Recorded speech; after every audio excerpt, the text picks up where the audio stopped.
So I just love having a varied life, doing different things every day. I do a lot of travel. I speak overseas in Hong Kong and Singapore, but I've got a passion about what I do. Whether I get paid for it or not, I don't really care. That's not my motivator. So I just love cars and I love property, and I've got a passion for it. Put a lot of all the information into a book, because obviously rather than get hundreds or thousands of people coming to me saying, oh, can I buy you lunch? Can you tell me how to do it?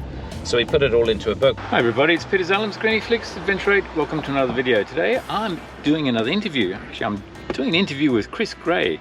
He's a property investor, innovator, property buyer's agent, a lover of old cars. He does a lot of business in Sydney, very successful, and he's got a really interesting story of how he got involved in the Australian property market, his upbringing and his focus, and more importantly, anyone interested in developing wealth and success over time, regardless of your age. I'm sure he's going to have a whole bunch of lessons and learnings that we can all appreciate. The rendezvous point today is going to be at one of his garages where he keeps some of his exotic cars, and I believe we're going to be going out in a couple of his cars as we do the interview as well, so it should be a lot of fun.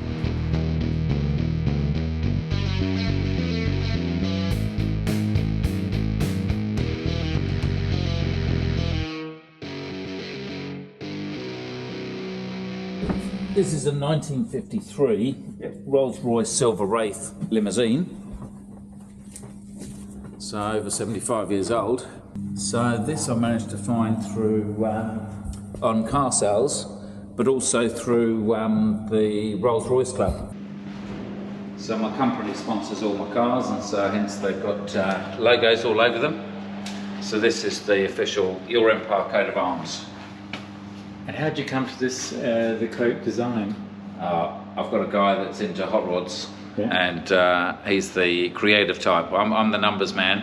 He's the creative, so he tries to design logos not for my for Your Empire, but more that suit the car rather than the brand necessarily. Yeah.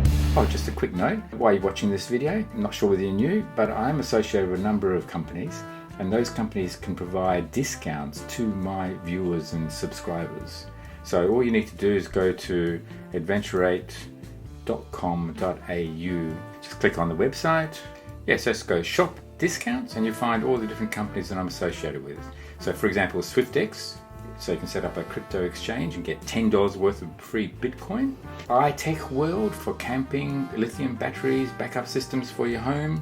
REDTIGER for dash cams, BOUNUS electric bikes, and all sorts of different discount levels are available, and there are discount codes associated with each one of those, whether it be Adventure 8 or something else. So just go to the website. I hope you can take advantage of the discounts, and back to the video.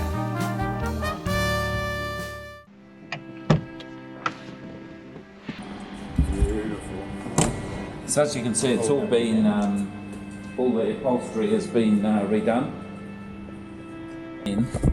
So these come up. So technically it's a 7-seater. 7-seater. So 3 on the back, 2 in the middle, 2 at the front. So I questioned why the front was black and why he didn't do those, but he said he'd redone them. And he said because the back is all luxury for the customer or the owner, whereas the front has the chauffeur. And so that's done in black. And then you have this window that comes up as well. Wow.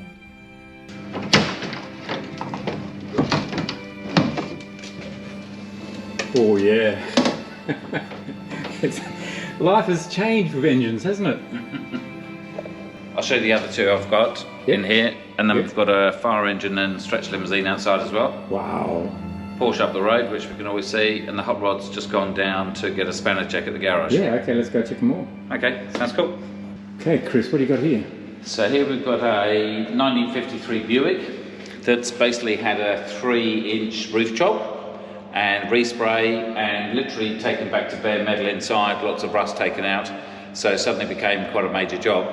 But it probably needs a better paint job, but look, it's still an amazing car. It looks very, very cool. So when you say a 3-inch roof job, you're talking about lowering the... Yeah, so they lower the roof. So when you kind of see it out on the street, you're pretty low down. Yeah. So you've got a series of mechanics that look after all your vehicles? Yeah, I've got different mechanics for different kind of cars. Yeah. So from ones that specialise in hot rods to ones that specialise in Jaguars, and one for the tank. We're going to see the stretch limousine, which is actually my race car. Yep. So I do a thing called Mystery Box Rally, part of Shipbox Rally, and we go through the outback raising money for Cancer Council. And they say you're supposed to be in a small car like this that's 25 years old, and when it breaks down they put it on a tow truck and fix it. And I thought that looks too easy, why not do it in a stretch limousine? So I've got a stretch Cadillac limousine, 1985. Where does it start? Yeah, pretty amazing car, very unique. Has broken down in most places around Australia. Let's see if I've got a key to get in. Yeah.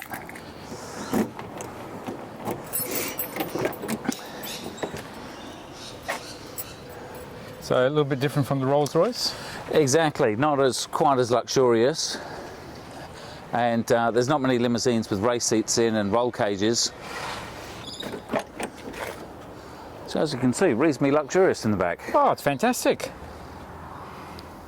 Oh, I can see travelling around Australia in the comfort of these Ricardo seats. I almost carry a spare limousine with me. So, actually there's not too many parts here. So normally I've got another case of parts that I put on the inside as well. Yeah.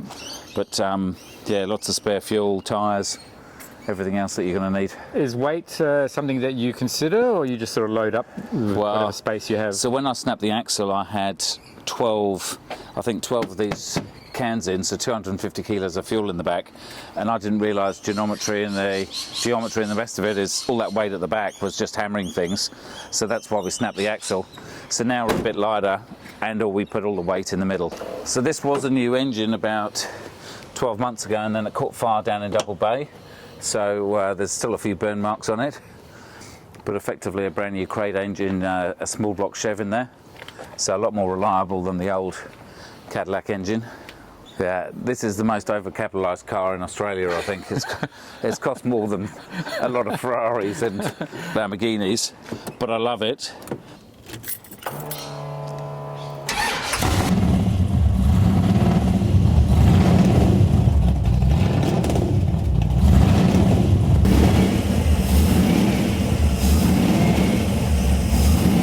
But anyway, it's one of one in Australia.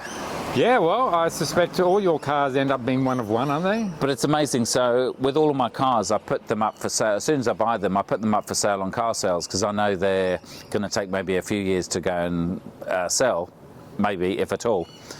But the amount of abuse I've had from this car, so it's up on car sales for 97,000, and it's probably cost me 2 or 3 times that amount, so it's definitely a bargain. But people abuse me, say, mate, you couldn't pay me 97 grand to drive this off a cliff or something like that. But it's funny, when they actually see it and they hear the hum of the engine and things like that on the street, then people absolutely love it. And also, it's the stories that go with the vehicle that are much more valuable. Yeah. So we've made loads of friends all around the country, had lots of amazing trips, and you go camping, so it's not 5-star luxury. Yeah. You're in a tent in the freezing cold at times. Yeah. Nice. Now we've got my fire engine. So I take this on the rally, but because it was unreliable before, then I used to bring a spare car rather than trying to find another car in the outback. So my backup is a fire engine. So again, this is the Mystery Box Rally that we do. The next one we're doing is in August, so in a couple of months' time, from Airlie Beach. So it'll be 3 days trip to get there.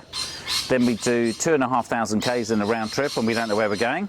And then 3 days back as well. They've raised, I think, about 25 million so far. And for which charity? For Cancer Council. So the guy that runs it, James, he lost both his parents, I think within about a year from cancer, and then vowed to raise 50 million to go and put it into research, and I think he's a good 25, maybe even 30 million by now. And so on our rally, there's probably maybe 300 cars, so about 600 people. And on the Shipbox rallies, they have about 500 cars, so maybe 1,000 people. And then they go into rural areas, and you imagine if we go to a pub, then we need to have food and drinks for 1,000 people.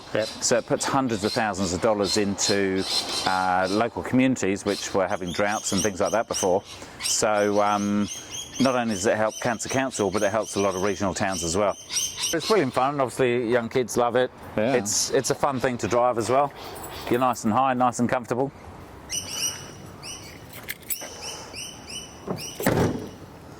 And then this is the amazing tank. It's effectively a road registered. Technically, it's not a tank; it's an armoured car.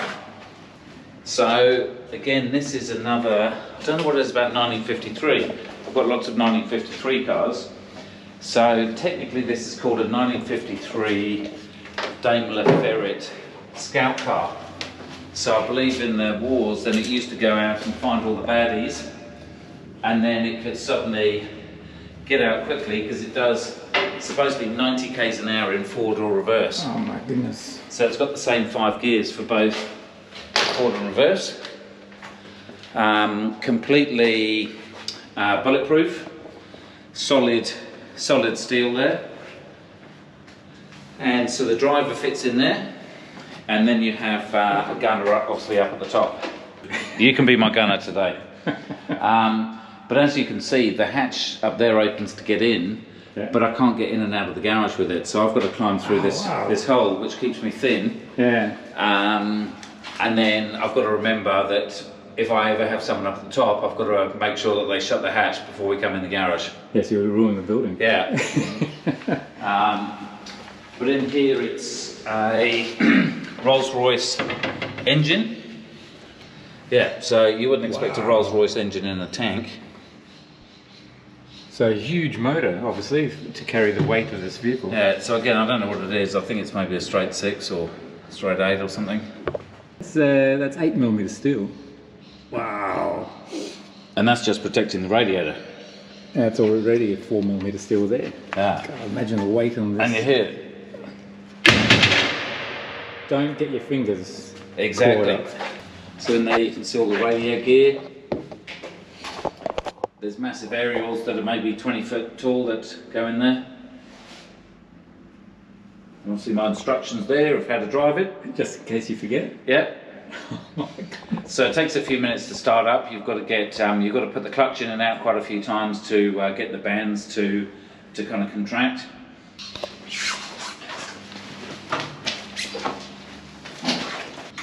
See a little tight squeeze in.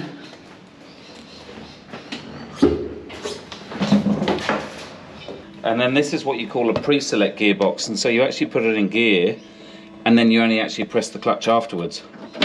So what I do here is to get the bands working, I'll put it in first and then I've got to do 6 or 7 or 8 of these, and second, third,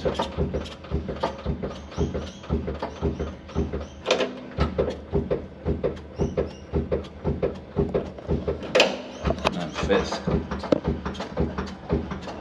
So that lubricates all the bands. I think it just brings the bands kind of close together. Yep. And then a few pumps on the brake, then a few pumps on the accelerator. Make sure it's in neutral, put my foot on the brake and also on the accelerator.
right, so we're filling up.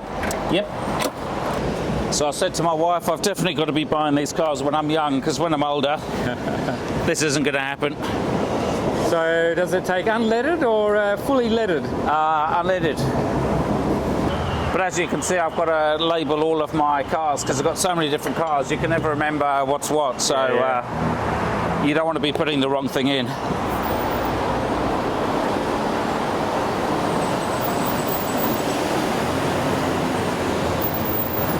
That's it, thanks. How you doing?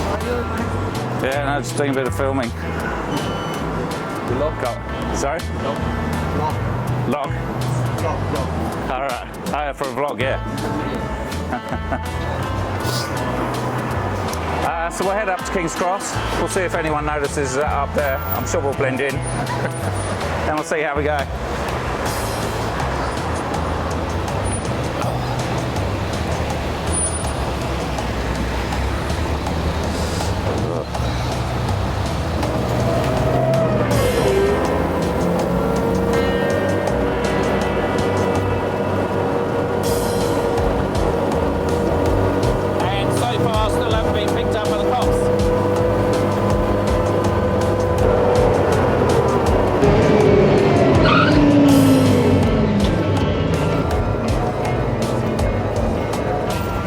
So we still haven't been picked up by the cops now.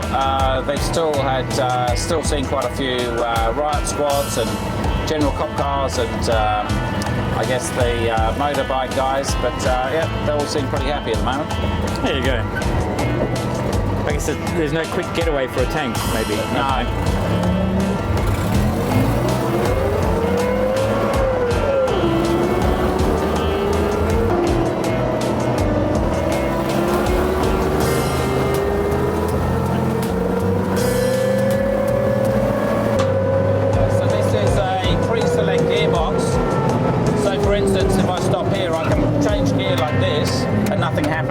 So I can put it in any gear, and it's only when I push the clutch pedal that it then suddenly goes in gear. Yeah, so second gear here, and I'll automatically put it in third, and only change it now. Coming up to the right, so I can put it in second. And then, if they don't change, then I'm stopped, and I'm ready to go. And then I just press the clutch, and then now it's down to second gear. And the last thing you want to do is to do a 3.10.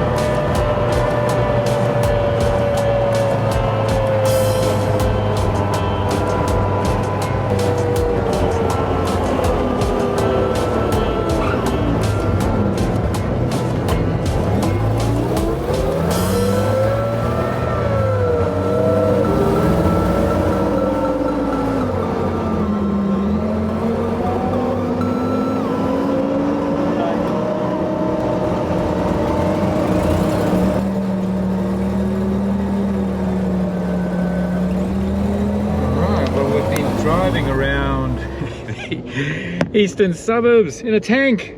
Unbelievable. Now we've got a Rolls Royce. Yeah. Chalk and cheese. Very different. It's so comfortable. I remember going for a drive in a Rolls Royce similar to this one when I was probably about 6 years old. And I remember the seats being so comfortable that they could just, you can just sit in it and then it wraps around your bum, your back and everything. And this is the feeling exactly that I'm getting right now. So I've just driven this up to Noosa and back for a Rolls Royce rally, and so doing 8 hours. Look, it's still comfortable. I wouldn't say it's 1950s luxury. I wouldn't say it's 2024 luxury compared to a regular car, but look, it does feel pretty solid. So this being an older car, it's probably a good time to sort of talk about a bit about your history, right? Yeah, so I grew up in the UK. Dad was a doctor, a cardiologist, Mum was a nurse, hence why I can't stand blood. I'm the complete opposite. Was born in Bristol, grew up in Radlett near Watford and St Albans, and did accounting.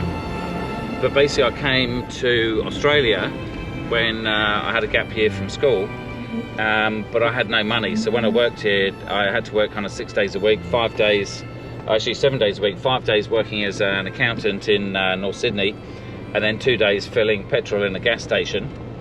And what year was that? That would have been back in about 1990. And so I vowed when I came back to Australia, then I'd go and do every little trip, because the furthest I went is basically my first flight from the UK, and the furthest I went was the Blue Mountains on a day trip on the last weekend before leaving. So I went back to the UK and then basically got into property. So Mum gave me a curfew and said, oh, you got to be back by midnight. And I said, Mum, I've managed to get back from Australia, surely I can get back from the local pub. And she said, no, it's my house, my rules, and that's the way it is. So that gave me the push to leave home. And in those days there was no books on property, there was no Robert Kiyosaki, Rich Dad Poor Dad, and so I basically self-learned property. And what I worked out was that if I could find a way, so a 3-bedroom property would be about, say, 30 or 40,000 pounds, which would take most of my mortgage or most of my salary. But if I could find a way to borrow 7 or 8 times and buy a 3-bedroom house, then effectively I could live for free, because I could rent 2 rooms out. And so that's what I did. I basically bought a £100,000 place for 80,000, because I was a first home buyer and I had the opportunity to negotiate with no chain, which is a different system over there, and ended up buying this property. And so I made 2 years salary overnight, because I only earned £10,000, and I lived for free because the 2 tenants then paid my mortgage. And so that property then started growing. I then repeated it, did exactly the same, bought another 100 grand property for 80 grand, and I did that as a joint venture with my father. And then I worked out that I couldn't afford a brand new car on a lease, but I could effectively refinance the equity out of my property and buy a car that way. And the bank, I only wanted to borrow £5,000, the bank would only lend me 15,000. So, and they required an invoice as well. So I went to the local Porsche garage, bought a 1984 911 Targa, which I couldn't afford to buy on a 3-year lease, but I could on a 25-year mortgage. Now the skeptics out there will say, oh, you're using debt to finance depreciating assets, which is true, that's the old school way. But if I'd sold that property for, say, 120 or 100 grand and I made my profit and bought a car, that would be socially acceptable, but I wouldn't have a house appreciating. Whereas this way, I still had the house, I then bought a car, and I still had equity in the house, and I still had that house rising, and that £80,000 house now is probably about £700,000. So you still have that? So I've still got it. Yeah. And so this is the thing, is our parents' generation has always thought you buy one home, you spend 25 years paying it off, and that's all you do. Whereas I've now got, I think, 13 or 14 properties worth about 25 million, but I don't even live in my own home. And so there's just a different way of thinking these days. And really my skill is basically basic mathematics. So even though I'm an accountant, I'm not a great one, and I failed tax 3 times. But what I do is I interpret problems into numbers, and those numbers I make simple decisions from, and they tell me to do the complete opposite to what my parents told me to do. And so the reason I don't live in my own home is I have lots of 1, 2 and 3 bedroom units in places like Coogee and Bondi and Rubra, and they rent for about 3.5 or 4% yield, because lots of people want them in the middle of summer. There's always a queue to rent those properties because they're good properties and good locations. Whereas I then go and rent $5 or $10 million homes, and there isn't much demand from that because most people can't afford the rent on a $5 or $10 million home. And then so the rent goes down, and then even then the ones that can afford those kind of properties, then they don't want to rent them because the stigma in Australia is poor people rent. So you wouldn't get the CEO of a major bank admitting he rents, because all the employees would say, well, if you haven't got your money sorted, how are we? And so effectively you only pay about a 1% yield. So I worked out many years ago I could afford to live somewhere 3 or 4 times more expensive if I rented rather than bought. So rent money is only dead money if you don't invest the equivalent in buying other shares or properties or things like that.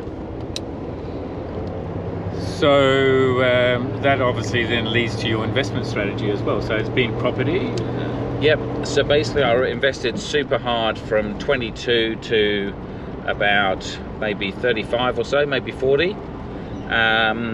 And so I had maybe, so roughly call it 10 million of assets and 10 of debt. So I was highly geared and I had no equity.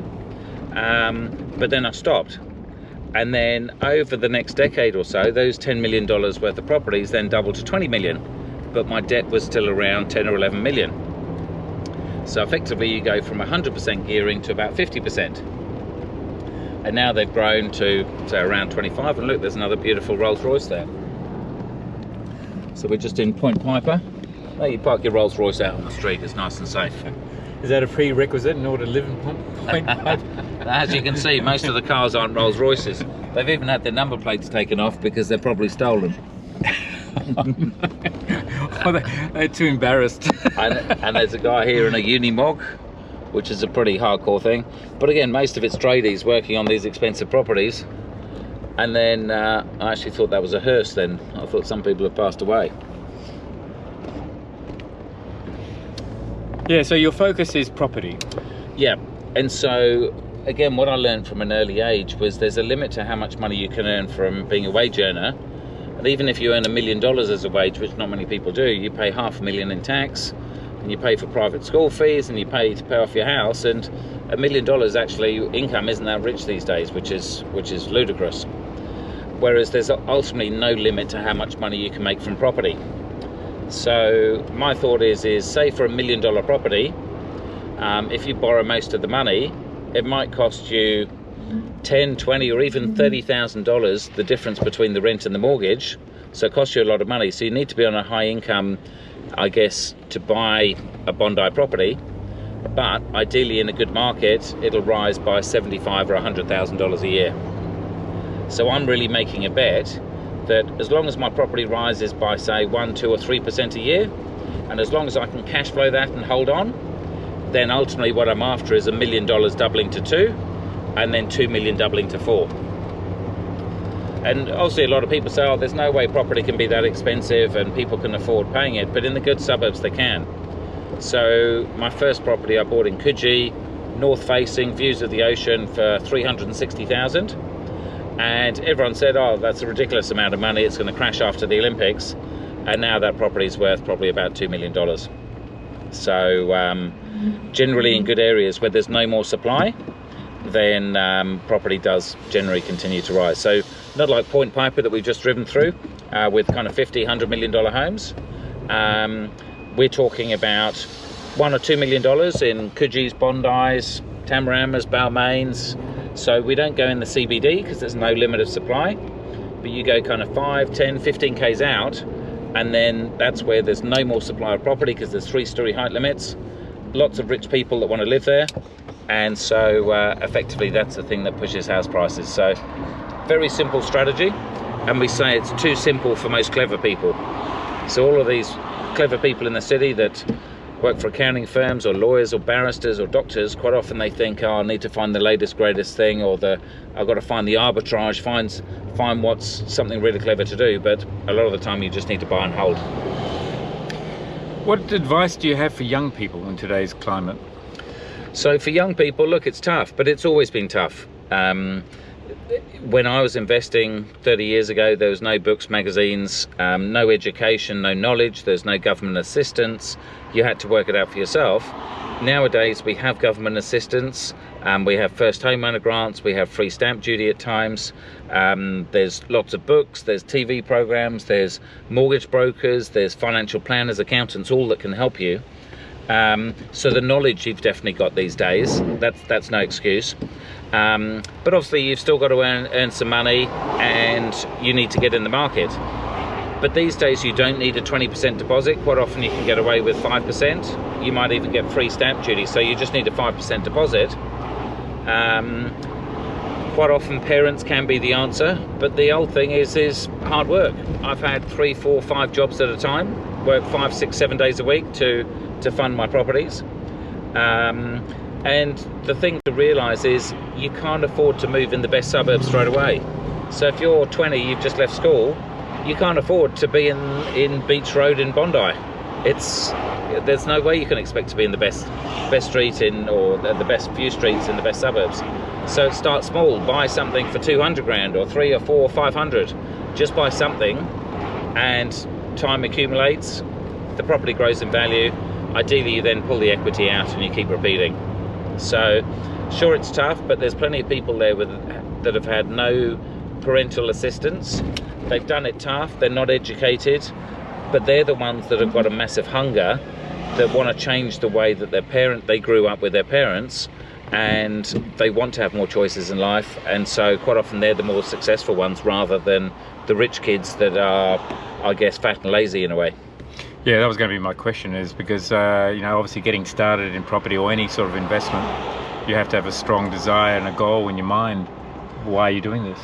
Yeah, so a lot of people, when they hear my story, they say, oh, you had assistance. So I didn't,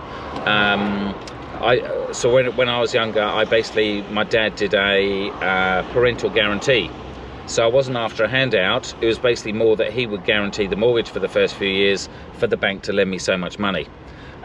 These are very, very common these days. It wasn't common 30 years ago. And lots of our clients will help their kids, but they're not going to give them a handout. So if the kid just whinges and moans and say, oh, give me a 200 grand deposit, they're probably not going to do anything. But if the kid works out to say, look, by myself I can buy a 300 grand property, which is going to be pretty crap in a crap suburb, I'm going to get crap tenants and it's going to be a headache. Or if we could co-invest together, and maybe you get one bedroom, I get the other bedroom, and we can buy a better 2-bedroom in a better suburb, we're going to get better tenants, it's more likely to get capital growth, it's less risky. And again, you could do brother-sister. We've got a guy at work that did it with his cousin. So the main thing, if there's a will, there's a way. You mentioned clients, so you work with other people? People ask for your services? Yeah, so I actually gave up work at 31. I was working at Deloitte's at the time. I was earning 80 grand. I was actually moved from accounting to recruiting. And so I was earning 60 grand after tax. But at the same time, in early 2000s, I had 6 properties growing at 100 grand a year. So I was earning 600 grand doing nothing and paying no tax because it was capital gains. And so I was a clever enough accountant to work out 600 grand for doing nothing, 60 grand for working 40 hours a week. I think I'll take the 600 grand for not working, so I gave up work. And for a few years didn't work. I used to do some extras, I played with my cars, I had a little boat. And so people said to me, it's like, how come you don't work? You're driving a Ferrari, you live on the beach, you've got a boat, you're not working. And so I started sharing my story, just like I'm sharing now. And because I didn't have a job, I didn't have any vested interest like most people do in taking them down a certain path, because I wasn't selling anything. I wasn't selling houses or mortgages or anything else. And so I started teaching people, and then they said, I'll pay you, can you mentor me? So I started doing that. And then after a while, some of the wealthier CEOs said, look, I don't want to learn. I haven't got the time to deal with the agents. Whatever you buy for yourself, can you buy me one? And so I worked out then that people would rather pay more money to get it all done for you rather than actually learn. So 20 years ago in February, so 20 years and say 3 months ago, I set up a buyer's agency, and now we buy multiple properties in Sydney's eastern suburbs, Lower North Shore in the west. We've got affiliate offices in Melbourne and Brisbane for people that can't afford Sydney, and so they go to some of the other states. And yeah, we buy, renovate, and then manage the properties. And I buy the same properties for my clients as I do for myself. Some of them we own whole blocks together, and or partial blocks, and I paid the same price as my clients. And so they're confident that I'm investing their money on their behalf, or recommending they buy certain properties, because if it's good enough for me, why isn't it good enough for them as well? Yeah. As opposed to someone who's selling a whole bunch of properties off the plan, but they don't invest in them themselves. So 100% of my money is invested in what I'm suggesting my clients invest in, because I built my portfolio first and then the clients came second. You obviously run a very successful business, so what's next in your life? Well, over the last few years I built my car portfolio, so I have my property portfolio, and I had enough properties. I don't need to be mega wealthy, so I'm happy with what I've got. And so then I started, I've always been into lifestyle and obviously always into my cars. And so I bought a whole bunch of cars in COVID, and some of them I've helped build and renovate effectively, and others have been pretty much good to go straight away. So I spend a lot of time in my cars, which I love. And at the same time, I do strategy calls with my clients, but we don't do it over video, we do it over audio. So I could be driving just like we're driving now, and have strategy calls telling people how to invest, how to make more money, and I can be doing it while driving one of my cars. Obviously I can't do it in the tank's a bit too noisy, but in a Rolls Royce or a fire engine, then it's nice and peaceful.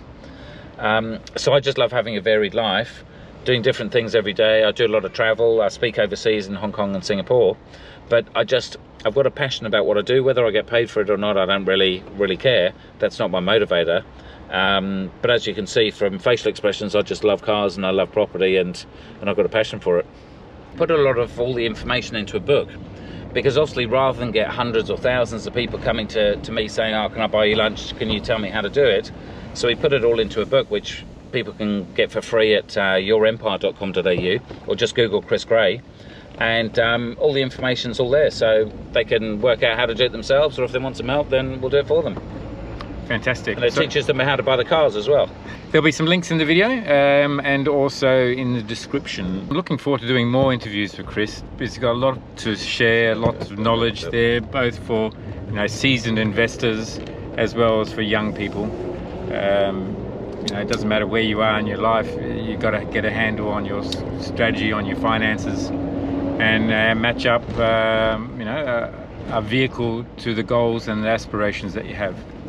I hope you found this video interesting and entertaining. I surely have enjoyed this ride with Chris. Give it a thumbs up if you enjoyed the video. Just driving through Double Bay. Double Bay, yes. And of course, no one stares at a Rolls Royce because it's normal, but they do stare at a tank. And they stare at a 1953 Rolls Royce. That's true. They wouldn't stare at a brand new one, but a 75-year-old one, they might. If it's the first time to my channel, you haven't already subscribed, press subscribe, press notifications, you'll be notified when the next video is out. I look forward to seeing you on the next video. Look forward to doing another video with Chris down the line. Thank you. Well, that was a lot of fun, and I hope you enjoyed that video with Chris. So if you want to get in touch with Chris, there'll be some details there in the description as well as in the video there. And get his book, so whether you're new to property investment or not, everything that Chris was saying I agree with 100%. Having been in property myself and following basically exactly the same strategy as Chris. So so I hope you liked the video. Give it a thumbs up if you did. If it's the first time to my channel, you haven't already subscribed, then press subscribe. You'll be notified when the next video is out. Anyway, let's go, let's head home. It's a beautiful night, great to have the top down. If you're wondering, this is a little Mazda MX-5, and a brilliant way to drive this car is with the top down, of course. Okay, so I've just got to work out how to get home.